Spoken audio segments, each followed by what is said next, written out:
নিউজিল্যান্ডের স্কুল হলিডের এই ছুটির দিনটি বেশ ছিল আমাদের জন্য। আমরা কয়েকজন মারার মিলে বাচ্চাদের জন্য আয়োজন করেছিলাম ছোট একটি গুটি ব্যাগের প্রোগ্রাম। সবাই মিলে একসঙ্গে বসে বুনা খিচুড়ি, ডিম ভাজি, ঝালমুড়ি আর ঘরের বানানো কেক উপভোগ করেছি। দিন শেষে বাচ্চাদের হাতে ভালোবাসার ছোট্ট গুটি ব্যাগ তুলে দিয়েছি। তাদের হাসি মুখ দেখেই মনে হয়েছিল তারা কতটা হ্যাপি হয়েছে। তো এই সব কিছুই থাকবে আমার আজকের ব্লগ। হ্যালো ভিউয়ার্স, আসসালামু আলাইকুম সবাইকে, welcome back to my another vlog. আশা করি সবাই অনেক ভালো আছে। আজকে নিয়ে এসেছি another beautiful family vlog. Believe me, today's vlog is really very special because this day came on of the most memorable days for our New Zealand school holiday. সেই দিনের weather was absolutely amazing. Winter season হলেও হালকা মেঘ আর নরম রোদের একটি perfect combination. তাই ঠান্ডাটা তেমন একটা বেশি লাগছিল না। আজকের পুরো ইভেন্টের মেইন প্ল্যানার ছিল আমাদের প্রিয় নিপা ভাবি। উনি সুন্দর একটি আইডিয়া ছিল স্কুল হলিডেতে বাচ্চাদের জন্য একটি মেমোরেবল ডে ক্রিয়েট করা। তবে অনেস্টলি সবচেয়ে বেশি এফোর্ট দিয়েছেন নিপা ভাবি, লাকি ভাবি, ইয়াসমিন ভাবি এবং আরো অনেকজন ভাবি। এইখানে নিপা ভাবির পুরো গাড়ি ভরে বুটসে একদম যেন রেইনবোর মতো লাগছিল প্রত্যেকটি গুড়ি ব্যাগ। আমরা একটু আগে মাঠে পৌঁছেছিলাম। জায়গাটা ছিল ভীষণ সুন্দর আর এটা একটা স্কুল প্লেগ্রাউন্ড ছিল। এক পাশে ছিল প্লেগ্রাউন্ড, চারপাশে এনভায়রনমেন্টের এত সুন্দর লাগছিল যে ক্যামেরা বের করে ক্লিপ নেওয়া শুরু হয়ে গেল। The view was simply breadth taking.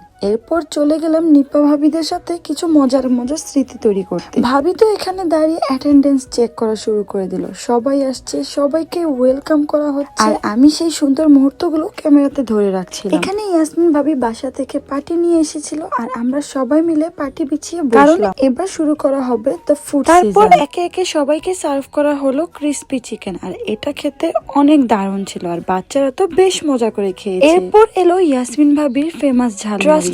ওনার হাতের ঝালমুড়ির টেস্ট একদম নেক্সট লেভেলের। সবাই মিলে ভাগাভাগি করে গল্প করলাম আর অনেক হাসাহাসিও তো করলাম। সত্যি বলতে বিদেশের মাটিতে এমন ফ্যামিলি বন্ডিং সত্যি মনটা ভরে। এরপর এলো স্পেশাল আইটেম, নিপা ভাবির রান্না করা ভুনা খিচুড়ি, ডিম ভাজি আর পেঁয়াজের ভর্তা। ও মাই গুডনেস, খাবারগুলো এত মজা ছিল যে যারা মিস করেছে তারা সত্যি অনেক কিছু মিস করেছে। আমিও নিজের প্লেট আপনাদের সাথে শেয়ার না করে পারলাম। এখানে সবাই একসাথে বসে খাওয়ার আনন্দটাই ছিল যেন একদম আলাদা। সবাই মিলে আনন্দ করছিলাম, অনেক মজা করছিলাম, অনেক কথাও বলছিলাম। আর সেই দিন কিন্তু কোনো ভাইয়াদের এখানে ইনভিটেশন বা ইনভাইট করা হয়নি, কারণ আমরা শুধু মহিলারা প্লাস কিডসরাই এই অ্যাটেন্ডেন্সে ছিলাম। এই ছিল আমার সেই লোভনীয় প্লেট। জানি না কার কাছে সিম্পল হতে পারে, বাট আমার কাছে এই মুহূর্তে এটা অনেক মজার একটা। খাওয়া দাওয়ার পরে একটু রেস্ট নেওয়া হলো, তারপর শুরু হলো ডেজার্ট আইটেম। আমার বানানো চকলেট পাউন্ড কেক আর কেয়া ভাবির ভ্যানিলা পাউন্ড কেক সবাই মিলে এনজয় করলাম। যদিও সব ক্লিপ আমার কাছে নেই, তবুও ট্রাই করেছি আপনাদের সাথে প্রত্যেকটি মুহূর্ত যতটুকু পারা যায় ক্লিপটি শেয়ার করার জন্য। ফাইনালি পার্টি যখন শেষের দিকে, তখন শুরু হলো বাচ্চাদের সবচেয়ে অপেক্ষার মুহূর্ত,